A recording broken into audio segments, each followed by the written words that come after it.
Coming up on Network Africa. Nigeria, Britain and other Commonwealth countries celebrate Boxing Day with a public holiday. Egypt's small Catholic Christian community attend Mass at church in the country's capital, Cairo.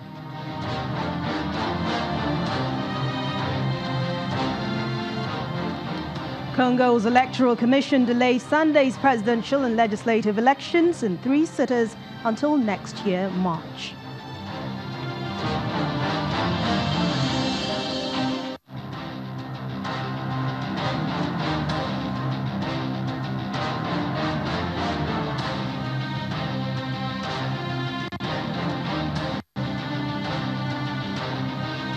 Hello and welcome to the program. I'm Anne Nwawado. Today is Boxing Day, a day celebrated after Christmas in a number of countries like Britain, Australia, New Zealand, Canada and other Commonwealth countries. It originated in England in the middle of the 19th century under Queen Victoria. In the liturgical calendar of Western Christianity, Boxing Day is the second day of Christmastide and also St. Stephen's Day. In some European countries, notably Germany, Poland, Belgium, the Netherlands and the Nordic countries, 26th December is celebrated as a second Christmas day. But in Britain, Boxing Day was a custom for tradespeople to collect Christmas boxes of money or presents on the first weekday after Christmas as thanks for good service throughout the year. This custom is linked to the older British tradition because servants had to wait on their masters on Christmas Day. The servants of the wealthy were allowed the next day to visit their families. The employers will then give each servant a box to take home containing gifts, bonuses, and sometimes leftover food.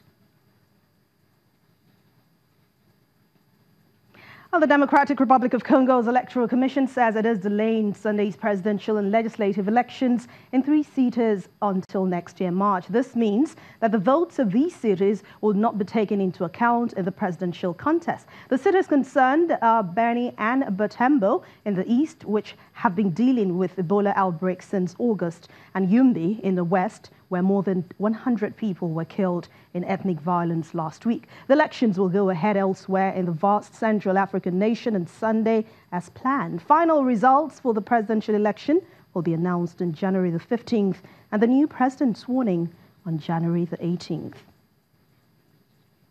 Meanwhile, opposition candidates in the presidential election are crying foul over the web-enabled voting machines scheduled to be used this weekend. They demand that electoral boards deactivate SIM cards in the machines just to prevent the electronic transmission of results. The opposition are protesting against it because active SIM cards could allow the electoral board to tabulate the vote electronically, despite repeated assurances that the results will be based on hand counts of paper printouts from the machines. But disputes about the largely untested machines have stoked tensions ahead of Sunday's long-anticipated election, which the Senate postponed due to delays in developing voting materials.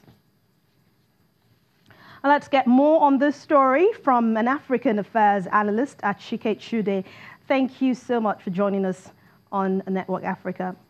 Let me ask you first, what do you make of the DRC's Electoral Commission's delay of the vote in 3 cities? I think it is disappointing because this is an election that has delayed for too long, or with all the gimmicks by the government of the day to postpone it. Or this is about the 3rd or 4th time it is being postponed, and everybody is worried about it. So this postponement is something that a lot of people are not exactly comfortable with. So it is unfortunate, but the reason that the Electoral Commission, and the funny thing was that earlier they had said a few days ago that they are not going to postpone the election anywhere, that it was going to hold. Well, there's nothing that can be done. It has been postponed, but the only thing is, how do we move from there? You think will be the implication of this postponement on the outcome of the presidential election? Will it have any impact on the overall results? I think the implications could be severe, and definitely it is going to impact, because the implication is that even if you hold the elections in December,